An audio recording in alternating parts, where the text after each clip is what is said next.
Hello, this is Matt on the Moon Lambo channel, and I've got 3 stories to share with you in this latest Moon Lambo hot jam. I'll start with this one from the Crypto Basic. Ripple officially gives first hint for IPO preparation. And by the way, folks, there is something to this. I feel rather strongly there absolutely is something to this, and it's probably going to happen soon, and it will be interesting to see what that might mean for XRP. There's also this headline from the Crypto Basic I want to briefly touch on. 514 million XRP moved from Ripple and Bitvavo wallets sparks new sell-off concern. There we go. The FUD, the fear, uncertainty, and doubt. Oh my gosh, how will we make it? I'm going to break it down for you here, but suffice it to say, I'm not worried. And then there's this one because I just found this incredibly fascinating. So I'm going to share this little story with you. Here's the headline from the Daily Hodl. Silk Road hacker accidentally showed feds $70 million worth of Bitcoin on his laptop before being arrested. Now, folks, you got to stick around for this story. I'm going to cover it last in this video. It's a for fun one, but oh my God, it's a person who's a horrible person with no ethics and no morals whatsoever because this person stole an ungodly amount of money. But you have to be smart to be able to pull off what he pulled off. But he's a smart, stupid person, because he just gave himself up completely in the most idiotic possible way. Oh my God, it's just unbelievable the mistakes this guy made. And so he's caught. I'm glad he's caught though. That's fantastic. And yeah, he in trouble. I'll just say that. But before going further, I do want to be clear. I do not have a financial background of any kind. I am not offering financial advice, and you definitely should not buy or sell anything because of anything I say or write. I'm just an enthusiast who enjoys making YouTube videos about crypto-related topics, but just as a hobby and just for fun. All right, so the first story here. Ripple officially gives first hint for IPO preparation. And I believe this is accurate, so check this out. Ripple has issued what many crypto enthusiasts consider a preparatory step into an initial public offering. Ripple gave the hint via a recent hiring move. This development comes amid the growing anticipation for the San Francisco-based payment firm going public via an initial public offering. In particular, Ripple has posted a job opening for a senior shareholder communications manager across multiple locations in and outside the United States. And so here's an actual list. This is the actual listing here. This happens to be on the built-in NYC website here, but here you go. Shareholder Communications Senior Manager. And I'm not going to read this whole thing, but there are a couple parts that I do want to highlight here. Under the section that says what you'll do, and this is just one of the bullet points, which is rather pertinent. With the CFO and other senior leaders, build and maintain meaningful relationships with analysts and educate existing and prospective shareholders and investors on the company's product/business strategy and goals, performance, financial positions, and announcements. The next bullet point, develop strategic plans and key messages for this audience, including relevant company moments such as mergers and acquisitions, investments, liquidity events, and other high-impact moments.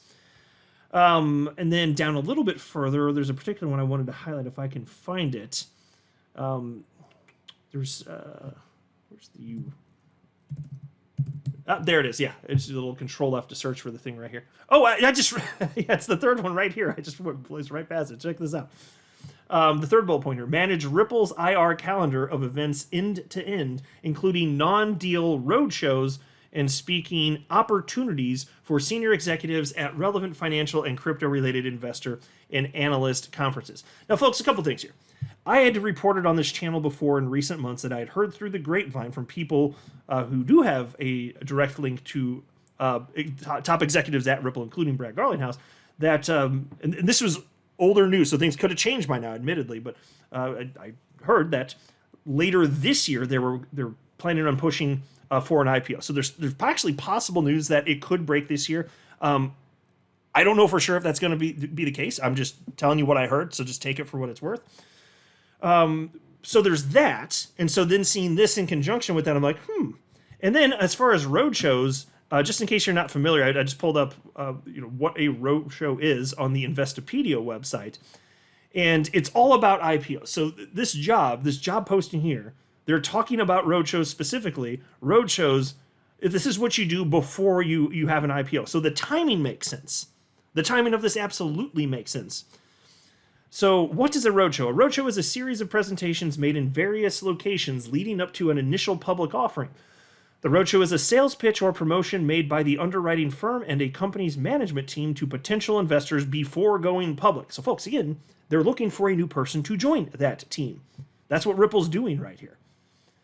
So, as far as I'm concerned, this is something that's an inevitability. And you know, Brad Garlinghouse, before they got sued by the SEC, he stated Ripple absolutely, you know, wouldn't be the first, wouldn't be the last. That's the message that Brad Garlinghouse conveyed as it pertains to Ripple going public. And, you know, the first firm ended up being Coinbase. But I do think that Ripple would be a public company today if there hadn't been that attack by the SEC. But they have to do things in order here. And so it's coming, folks. It's coming. And then there's this story from the Crypto Basic. 514 million XRP moved from Ripple and Bitvavo wallets sparks new sell-off concern. All right, folks, a couple of things on this. I don't even need to read the article. There's really just two primary points I want to make on this because it's fun. And I don't blame the Crypto Basic for covering it. Like, this, things get stated. You know, the internet is the internet. Social media is social media. And everybody's entitled to their own stupid-ass opinions, but this is silly nonsense, just to be honest with you here, all right?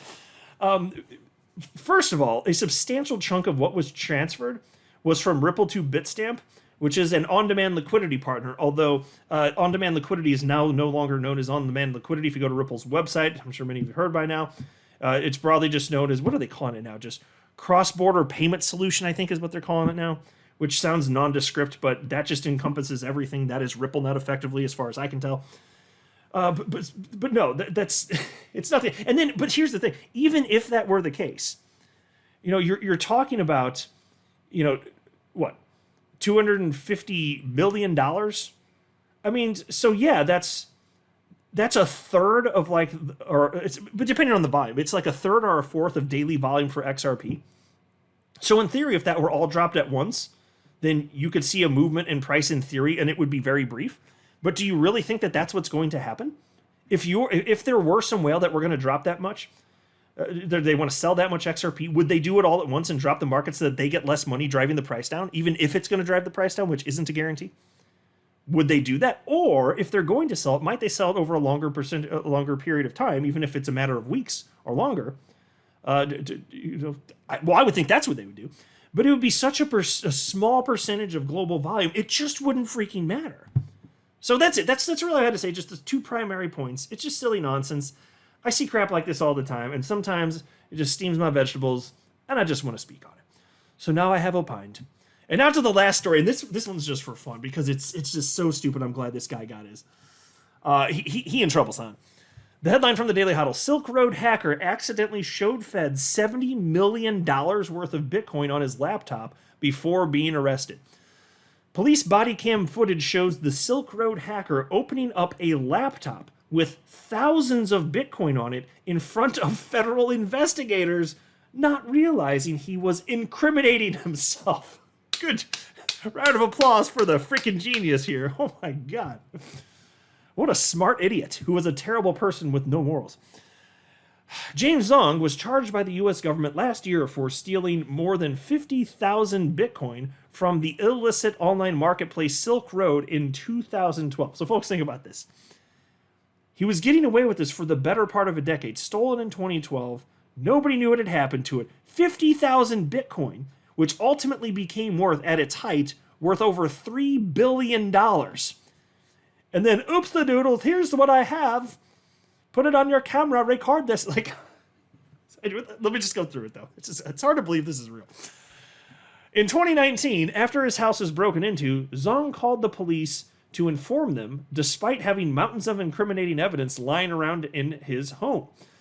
Zong revealed over the phone that he was an investor in Bitcoin, putting himself on the radar of investigators. At the same time, the IRS Criminal Investigation Unit was painstakingly trying to solve the Silk Road hack of 2013, analyzing details of its on-chain paper trail.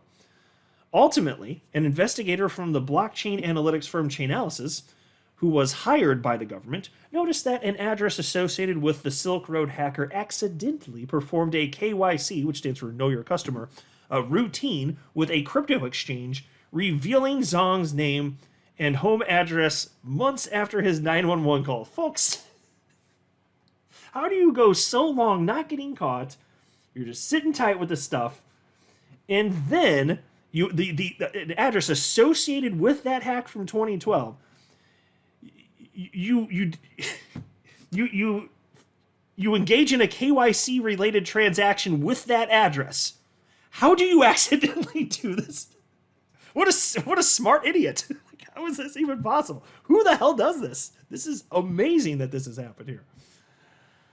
Of course he was going to be screwed after that. And it makes me wonder if he even knew it. Because did he not know that he did? Like, how is this even possible? The article never ends up going into that level of detail. But let's go a little bit further because there's some more interesting parts here. With help from Sean Magruder, CEO of a cyber intelligence company, Blocktrace, the IRS created a plan to enter Zong's home and talk to him under the auspices of investigating the break and enter that he had reported earlier. Once inside, Zong made the grave mistake of telling investigators he was a Bitcoin OG and that he had 1,500 Bitcoin sitting on one laptop alone, which he then proceeded to show investigators on camera.